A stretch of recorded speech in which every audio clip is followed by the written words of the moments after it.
boa noite, dependendo do horário que você está assistindo este vídeo. Eu me nome é Simone Paulino, para quem esqueceu, quem é professor de português, né? Mas, enfim. E hoje eu vou falar um pouquinho com vocês sobre o modo subjuntivo do verbo. Nós falamos sobre o modo indicativo já, né?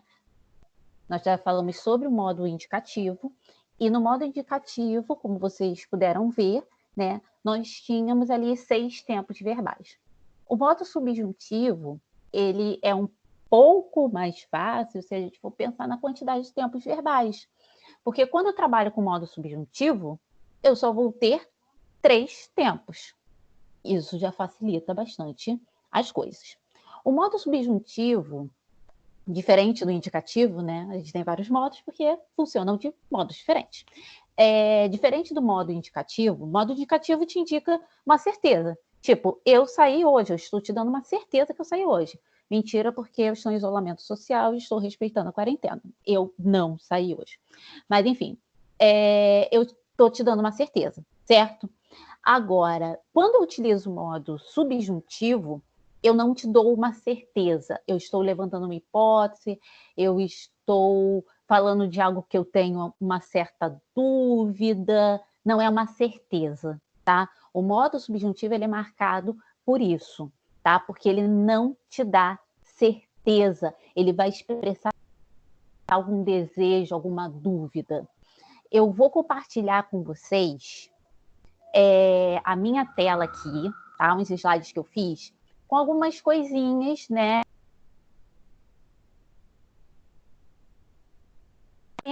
Que podem auxiliar, né? Para a gente conseguir entender um pouco melhor sobre o que eu estou falando. Quando eu digo assim, que eu ame esse presente do subjuntivo. Geralmente, o subjuntivo ele vai utilizar algumas palavras para auxiliar, tá? Nessa construção da ideia de não se ter uma certeza. Então, quando diz assim, que eu ame, é tipo assim, a pessoa pergunta, você ama fulano? Que eu ame, problema meu. Você não deu certeza, você não disse eu amo. Se você dissesse eu amo, você estaria usando o indicativo, você está dando certeza. Agora, quando você diz que eu ame, problema meu, você não está dando uma certeza. Tá? Então, o presente do subjuntivo, ele vai funcionar de forma a não dar uma certeza de algo, tá? Assim como todo o subjuntivo de uma forma geral, ele nunca te dá certeza. O presente do subjuntivo, ele sempre vai expressar a ação de uma forma duvidosa, que pode ser, como pode não ser, tá bom? Então, vamos lá. O próximo aqui que a gente tem é o pretérito imperfeito. Claro, se eu estou trabalhando com situações hipotéticas, com coisas que não são certas, eu estou trabalhando com coisas incertas, eu não posso ter um pretérito que é perfeito, não faria sentido. Então, dentro do subjuntivo, só existe o pretérito imperfeito. Então, se eu amasse, tipo, se eu amasse fulano, eu faria isso por ele. Percebe que o pretérito imperfeito, ele está muito ligado a uma ideia de condição. Lembra que esse se, ele dá uma ideia de condição, né? Tipo, se a quarentena acabar, eu vou sair, certo? Se o isolamento social acabar, eu vou sair. Então, quando eu uso esse se, é uma condição. Eu não vou sair sem o isolamento social ter terminado, né? É porque eu quero viver e eu acho que todos nós queremos. Mas, enfim, então, quando eu digo se eu amasse, né, esse se dá uma ideia de condição. E ele é utilizado para a gente poder fazer o pretérito imperfeito. Ele faz parte, né, desse modo verbal. E o futuro?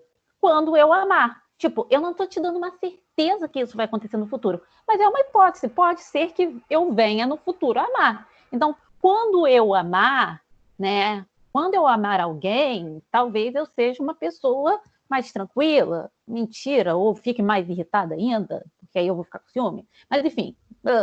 Então, quando eu amar, né? Então, tá dando uma ideia de um futuro que é hipotético, ele não é certo, né? Eu vou amar, eu a amarei, não é algo certo, tá? Então, o que a gente pode ver aqui, né? Deixa eu voltar um pouquinho para minha careta aqui. O que a gente pode ver aqui disso é o quê? A gente está vendo, né, que a gente tem aqui modos, né, verbais que funcionam dando sentidos diferentes. A gente trabalhou com indicativo, que era aquele modo verbal que dava certeza, tipo, eu saí, eu fiz, né, eu aconteci, e a gente tem o subjuntivo, que, por outro lado, não vai te dar certeza, vai ser o grande talvez, tá? O modo subjuntivo, ele é um modo da dúvida, ele é um modo que você utiliza para levantar hipóteses, tá? Vamos voltar aqui a compartilhar a minha tela, que eu coloquei aqui a estrutura para vocês também, tá? Para vocês entenderem como é essa estrutura para a gente montar o subjuntivo, né? Vocês viram que, em alguns momentos eu uso que, em alguns momentos eu uso se, em alguns momentos eu uso quando. Então, por exemplo, aqui, no presente do subjuntivo, eu vou utilizar o que. Então, a estrutura é o que mais o pronome, que eu poderia ter colocado tudo aqui, pronome pessoal do caso reto, mas é pronome pessoal do caso reto, né? Eu, tu, ele, vós, nós, enfim.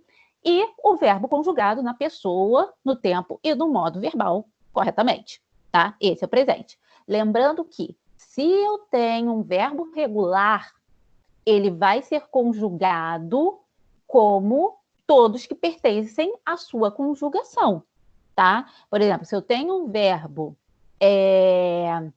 da primeira conjugação e ele é regular, ele vai ser conjugado igual todos os verbos regulares da primeira conjugação. Por isso que a gente falou sobre conjugação, primeira, segunda e terceira conjugação, tá? Então, quando eu tenho o presente do subjuntivo, eu vou ter o que?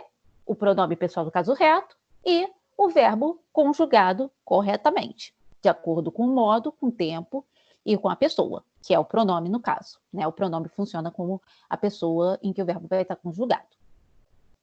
O pretérito imperfeito, né? Ele vai ter o se, que é essa ideia de condição, né? Mais o pronome pessoal do caso reto, que vai ser a pessoa, e o verbo conjugado, né?